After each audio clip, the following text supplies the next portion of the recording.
ادع إلى سبيل ربك بالحكمة والموعظة الحسنة وجادلهم بالتي هي أحسن.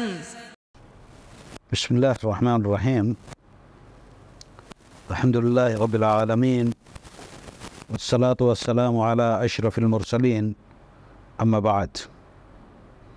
ناظرین اکرام، میں شکر گزار ہوں ہمارے محترم ڈاکٹر پرویز صاحب کا کہ انہوں نے مجھے آپ کے سامنے چند لمحات گزارنے اور کچھ بولنے کا موقع دیا.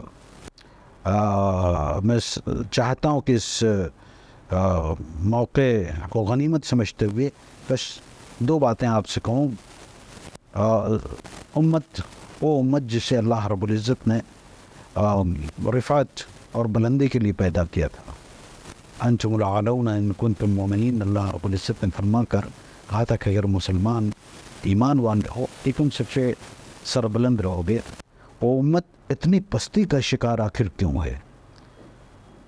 لوگ مختلف باتیں کرتے ہیں، مختلف اسباب بیان کرتے ہیں، لیکن سچی بات یہ ہے کہ اگر ہم نے وحی الہی کی پہلی وحی جو ہے، جو اللہ کے رسول صلی اللہ علیہ وسلم پر نازل ہوئی اور اللہ رب العزت نے فرمایا اعوذ باللہ من الشیطان الرجیم بسم اللہ الرحمن الرحیم اقرأ بسم ربک الذی خلق خلق الانسان من علق اقرأ وربک الاکرم الذی علم بالقلم علم الانسان ما لم يعلم. امت نے اس پہلی وحی کی طرف وہ توجہ نہیں کی جو توجہ کرنی چاہیے تھی. اس میں ایک نقطہ یہ ہے کہ دین اسلام جس کی بنیاد 5 چیزوں پر ہے، جس میں سب سے پہلے کلمہ توحید ہے، لا الہ الا اللہ محمد رسول اللہ، نماز، روزہ، حج، زکوٰۃ، یہ اسلام کے بنیادی ارکان ہیں. اللہ رب العزت نے ان بنیادی ارکان میں سے کسی بھی رکن کا ذکر نہ کر کے اقرا کیوں کہا؟ اگر ہم نے اقرا پہ عمل کیا ہوتا تو ہم لا الہ الا اللہ کے معانی و مفہوم کو سمجھتے. ایک انسان جب لا الہ الا اللہ محمد رسول اللہ کہتا ہے تو اس پر کیا کیا ذمہ داریاں عائد ہوتی ہیں، اس کے تقاضے کیا ہیں، یہ ہم جانتے. اگر ہم اقرا پہ عمل کیے رہتے تو ہم نماز کے فلسفے کو سمجھتے.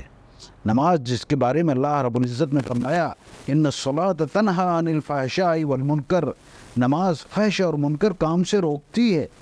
لیکن آج ہمارا نمازی مسجد کے گیٹ پر بیڑی کا آخری کش پھینکتا ہے، نماز پڑھتا ہے، آگے پھر بیڑی پینے لگتا ہے، جھوٹ بولتے ہوئے آتا ہے، مسجد میں نماز پڑھتا ہے، باہر نکل کے پھر جھوٹ بولنے لگتا ہے، غیبت کرتے ہوئے آتا ہے، نماز پڑھتا ہے، پھر جا کے اسی ماحول میں ضم ہو جاتا ہے.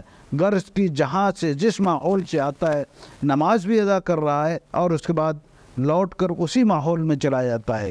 یہ نماز اس کے اوپر کیوں اثر نہیں کر رہی ہے؟ اس لیے کہ نماز کی ادائیگی کا جو طریقہ ہے، نماز کے لیے جو صفتیں ہونی چاہیے، نماز کی جو شرائط ہیں، وہ شرائط سے وہ نابلد ہے. وہ سمجھتا ہے کہ صرف رفع دین کرنا اور آمین بولنا اور رکوع میں جانا اور سجدے میں جانا یہی عبادت ہے. یہ تو ایک ظاہری چیز ہے. نماز کی روح سے ہم غافل ہیں، اس لیے کہ ہم اقرا نہیں جانتے. ہم اقرا سمجھتے رہتے تو ہم زکوٰۃ کے فلسفے سے واقف ہوتے. زکوٰۃ مسلمانوں میں اقتصادی پستی کا ایک علاج ہے، غربت کا علاج ہے. لیکن آج مسلم قوم پوری دنیا میں سب سے زیادہ پسماندہ محض اس لیے ہے کہ زکوٰۃ کے اس سسٹم پر اس نے کام نہیں کیا. زکوٰۃ جس کا بنیادی اصول ہے کہ تؤخذ من اغنیائہم وترد علی فقرائہم. آج حیدرآباد کی زکوٰۃ معلوم نہیں ملک کے کن کن حصوں میں جا رہی ہے. حیدرآباد کا غریب ہی رہ گیا ہے، جبکہ ہونا یہ چاہیے تھا کہ حیدرآباد کی زکوٰۃ حیدرآباد میں جمع کی جاتی اور یہاں کے غریب طبقات میں اس کو تقسیم کیا جاتا. اچھا نہیں ہو رہا ہے محض اس لیے کہ ہم نے اقرا پہ عمل نہیں کیا. اسی طریقے سے دیگر ارکان پر آپ غور کریں، اس کی معنویت اگر ہمارے اندر آ نہیں رہی ہے تو سبب یہی ہے کہ ہم نے اقرا پہ عمل نہیں کیا. اگر امت دوبارہ اس سبق کو پڑھے اور علم سے اپنے آپ کو منور کرے تو وہ دن دور نہیں کہ اللہ کا وعدہ ہے، اللہ کا وعدہ ہے، اور میں پھر کہوں کہ اللہ کا وعدہ ہے کہ انتم الاعلون ان کنتم مومنین۔ یہ اقرا ہمیں ایمان سکھائے گا، یہ اقرا ہمیں اسلام سکھائے گا، یہ اقرا ہمیں اطاعت رسول سکھائے گا، یہ اقرا ہمیں اسلامی زندگی سکھائے گا، اور ہم اقرا کی بدولت ایک ایسے مسلمان بن کر سامنے آئیں گے جو اس ملک کے لیے رحمت رہیں گے، اپنے اس ملک میں بسنے والے دیگر اپنے برادران وطن کے لیے رحمت بن کے رہیں گے۔ لوگ ہمارے پڑوس میں رہنا پسند کریں گے، لوگ ہمارے ساتھ کاروبار کرنا پسند کریں گے، لوگ ہمارے ساتھ اٹھنا بیٹھنا پسند کریں گے، اس لیے کہ ہماری تعلیمات، ہماری تربیت سب اللہ رب العزت کے بتائے ہوئے فرمودات اور اللہ کے رسول صلی اللہ علیہ وسلم کے بتائے ہوئے ارشادات کے مطابق ہوگی۔ شرط یہ ہے کہ ہم تعلیم کی طرف توجہ دیں، تعلیم کی طرف توجہ دیں، تعلیم کی طرف توجہ دیں، کہ اس کے بغیر ہمیں وہ رفت ماضی کی وہ رفت ہمیں دوبارہ مل نہیں سکتی ہے۔ اللہ رب العزت سے دعا ہے کہ اللہ تعالی ہمیں دین کو مکمل طور پر سمجھنے کی توفیق عطا فرمائیں اور اس کے ہر جز پر عمل کرنے کی توفیق عطا فرمائیں۔ وآخر دعوانا ان الحمد للہ رب العالمین۔